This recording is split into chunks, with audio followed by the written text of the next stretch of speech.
Sr. Ministro, 60 dias de governo, eu dividiria estes 60 dias em duas partes diferentes. Uma primeira parte em que eu creio que o governo foi atropelado pelos acontecimentos, os primeiros 30 dias, e uma segunda parte em que, depois de ser atropelado pelos acontecimentos, procurou recuperar a iniciativa política e se tornou uma espécie de governo televendas. Anúncios, anúncios, anúncios. Eu não lhe vou fazer a injustiça de dizer que alguns desses anúncios não estiveram ligados a medidas concretas que vão ter efeito transformador no país. Mas queria dizer-lhe também que, se o último governo do PS foi eleito para dar continuidade, podemos discordar ou não, mas foi eleito para dar continuidade ao trabalho que estava a fazer, este governo foi eleito para mudar o país.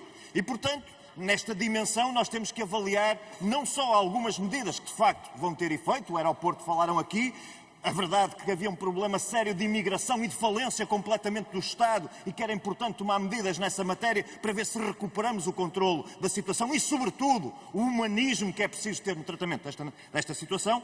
Mas, por outro lado, há questões fundamentais também da vida dos portugueses, eu vou falar de algumas, que me parece em que não basta fazer anúncios. Eu vou-lhe dizer também que o próprio governo de António Costa, a determinada altura, anunciou muito. Eu ouvi nesta casa o maior plano para a floresta desde Dom Dinis. Eu ouvi nesta casa a promessa de que numa determinada segunda-feira os problemas da saúde iam resolver-se por mágica. E, portanto, não basta anunciar.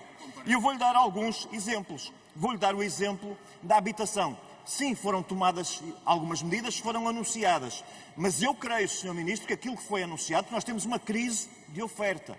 Parece-me que não vamos estar em condições, pelo lado da oferta, que é o lado essencial, com aquilo que foi anunciado, de começar a resolver o problema da habitação dos portugueses. Queria falar também de impostos. Há uma parte grande da população portuguesa, nomeadamente os portugueses que têm mais de 35 anos, que olham para as medidas que foram tomadas em matéria de IRS e aquilo que elas representam são 2 euros por mês, 3 euros por mês, e isso, independentemente, e nós tivemos aqui uma discussão que se prolongou por semanas, com um artificialismo, porque, na verdade, as propostas que estavam sobre a mesa, genericamente, desde o lado esquerdo onde me encontro até ao PS, eram 2 euros, 3 euros, 3 euros, 2 euros por mês. É isso que as pessoas com mais de 35 anos, neste momento, receberam desta discussão que foi inflamada.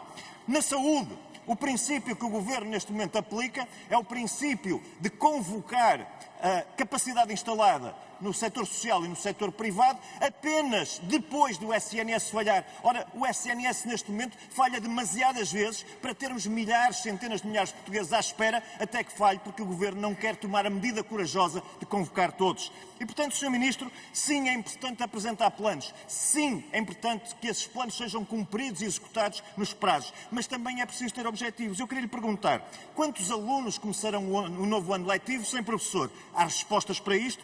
Quantos portugueses chegarão ao fim de 2025 sem médico de família? Quantos novos licenciamentos existirão em 2025 em função, na construção, em função das medidas que o Governo está a tomar? E para terminar, sobre a reforma da administração pública, pegando precisamente nessa dimensão dos planos que apresentaram, eu queria perguntar-lhe qual é o plano, Sr. Ministro? Muito obrigado.